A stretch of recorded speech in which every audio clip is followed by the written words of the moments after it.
Hello guys, welcome back to our channel. Day 4 of cloud kitchen సిరీస్లో మనం మార్కెట్కి వెళ్ళి కొన్ని ఐటమ్స్ అయితే పర్చేజ్ చేసాం. అవేంటో చూసేద్దాం రండి.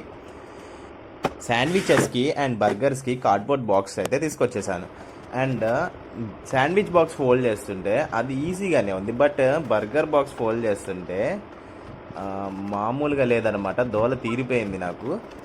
ఎలాగోలా స్లోగా ఒకదాని తర్వాత ఒకటి బాక్సెస్ అయితే కంప్లీట్ చేసేసాను. బాక్సెస్ అన్ని కంప్లీట్ అయిపోయాక బర్గర్ అండ్ శాండ్విచ్ బాక్సెస్ అయితే ఒక ర్యాక్లో పెట్టేసుకున్నాను. ఈవినింగ్ అవుతూనే మన దగ్గరికి ఒక ఆర్డర్ అయితే వచ్చింది స్విగ్గీలో.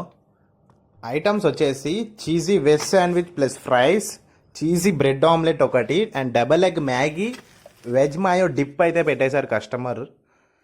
ఇవన్నీ వితిన్ 20 మినిట్స్లో మనమైతే ఆర్డర్ ప్రిపేర్ చేసేయాలి. అండ్ ఎంత ఫాస్ట్గా అయితే ప్రిపేర్ చేసామో అంతే ఫాస్ట్గా ప్యాక్ చేసి మన పని ఏంటంటే డెలివరీ బాయ్కి ఆన్ టైంలో హ్యాండ్ ఓవర్ చేసేయాలి. చలో నెక్స్ట్ వీడియోలో మళ్ళీ కలుద్దాం.